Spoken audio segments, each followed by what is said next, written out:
Welcome to Real World Peaceful Parenting, a podcast for parents that are tired of yelling, threatening, and punishing their kids. Join mom and master certified parent coach Lisa Smith as she gives you actionable, step-by-step strategies that'll help you transform your household from chaos to cooperation. Let's dive in. Welcome to today's episode. I am so excited to be with you here today. And you know what?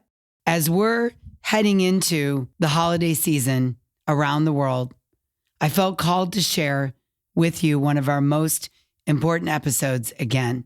This message is so timely and so crucial for peaceful parenting during the holidays, whichever holiday you celebrate, that I knew in my heart it needed to be heard now.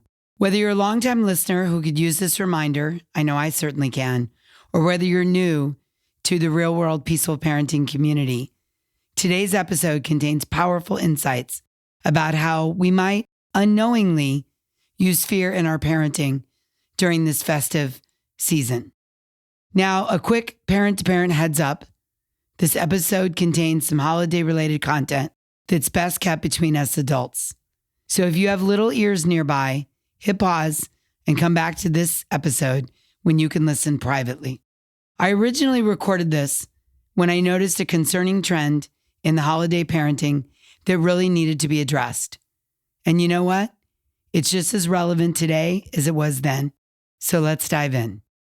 As I record this, we're at the start of December, and the holiday season is actually upon us. I can't believe it. Can you?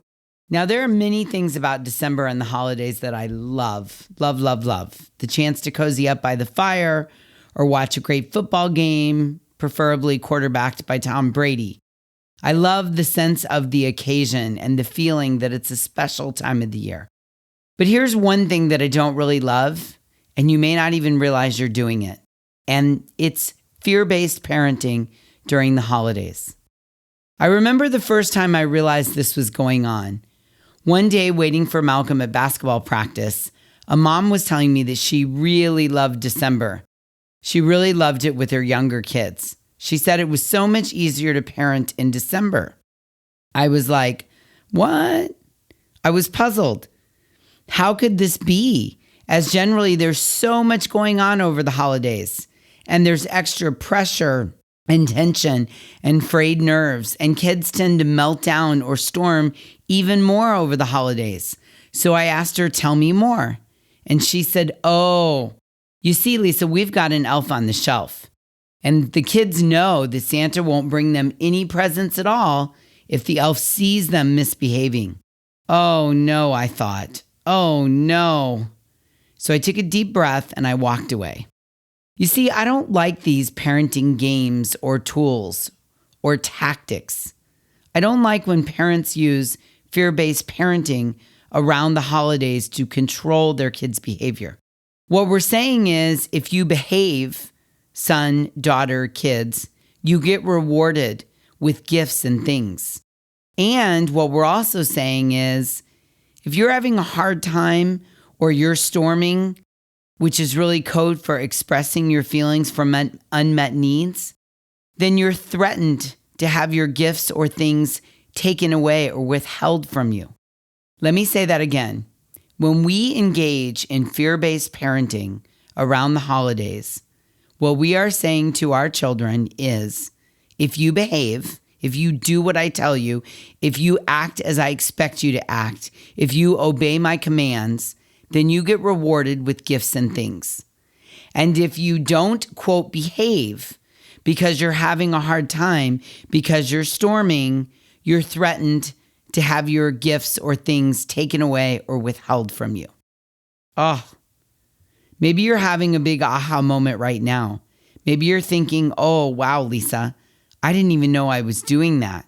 It's okay. Remember, when we know better, we do better. So let me give you an example.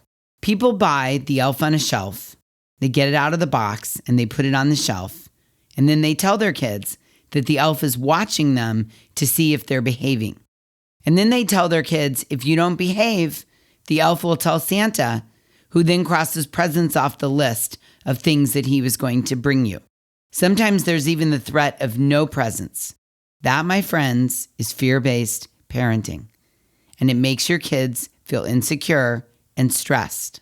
Now, I've seen the elf on a shelf used in a fun way, where the elf gets up into antics in the house, and each morning the kids have to search out the elf and find out the mischief that he's been up to. And I love that. I think the pictures and the creativity and the connection that you can experience with your kids when you're doing it in a fun way is absolutely amazing. But using the elf on the shelf as a surveillance, using it in fear-based parenting to get your kids to behave, I don't love that. I definitely don't love using it as surveillance. Because I ask you, would you like if your boss instilled a security camera in your office to watch you all the time? And if you didn't behave the way he or she wanted you to, your pay would get slashed? Nope, I don't think so. So why do we do this to our kids?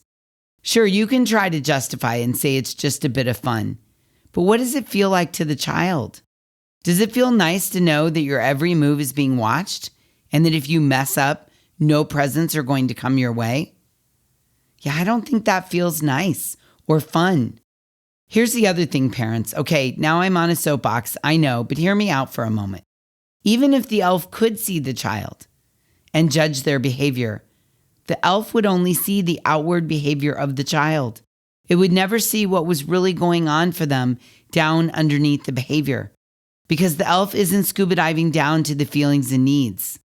So if the elf sees the kid act out and sees them having a storm of emotion, and the elf emails Santa or elf mails Santa to tell him to cross presents off the list. But the thing is, the elf has no idea what's going on for the child, right? The elf doesn't understand scuba diving down like we talked about in episode after episode here. To scuba dive down to the unmet feelings and needs. So the elf is just judging the storming on the surface. And the elf has no idea about the child's feelings and needs, which is why I encourage parents that I work with to get curious, not furious. Don't snorkel. Don't focus on the behavior at the top. Scuba dive down to the unmet feelings and needs. Figure out when a child acts up or misbehaves, what's really going on for them, right? This is our job as parents, is to scuba dive down to the feelings and needs. And December can often bring on extra stress, extra excitement, extra intensity, extra anxiety. And all the elf is doing is watching the behavior. He doesn't have a chance to understand the storm of emotions going on. So when your child acts up, what's really going on for them? Are they tired? Are they hungry? Did they have a tough day at school when they didn't get picked for the team, or they got picked last, or they didn't get on the team they want? Did your child have to spend recess on their own? Is your child anxious about the pending holiday and all the talk about a wish list and what they want? Is your child worried they won't get what they asked for? The elf can't ask these questions.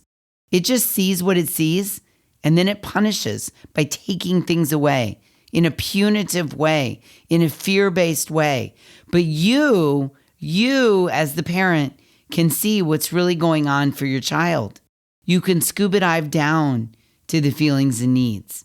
And when you do, you open the door to the real world of understanding and connection.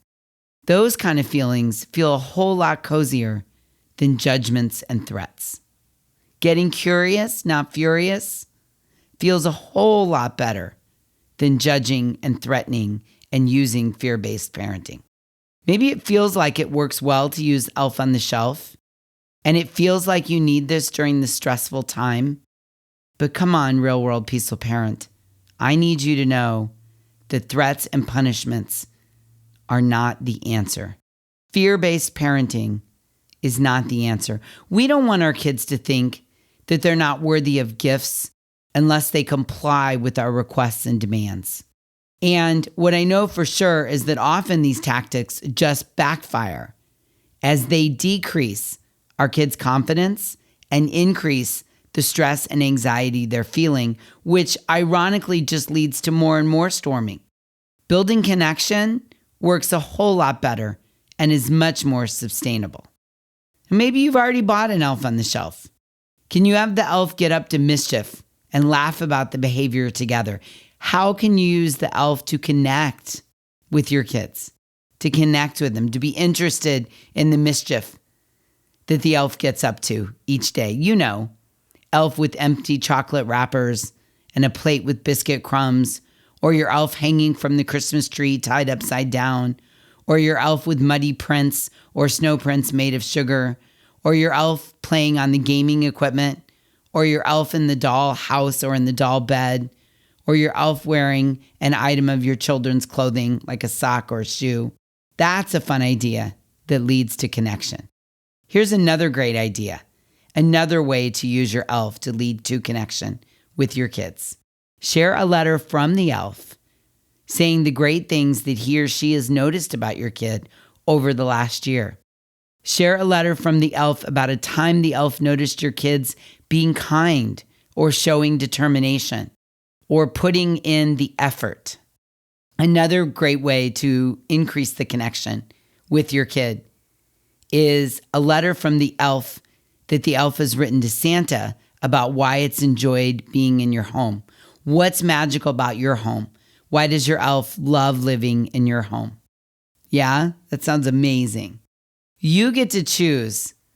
You get to choose to make the holidays a time of connection and cooperation, or a time of compliance and fear-based parenting. And what I know is that connection leads to cooperation. So I want to encourage you to pay attention and to avoid saying things to your kids like, Santa's watching. You better be good or Santa won't come. You better be nice because you know naughty kids don't get gifts. And my least favorite of all, that's it. I'm calling Santa, which is all fear-based parenting and leads to a decrease in our kids' confidence and an increase in stress and anxiety. So pay attention. And when you hear yourself saying these things, work to correct it. Move away from fear-based parenting during the holidays. You've got this. I know you do. Okay, until we meet again, I'm wishing you peaceful parenting. Thanks for listening to Real World Peaceful Parenting. If you want more info on how you can transform your parenting, visit thepeacefulparent.com. See you soon.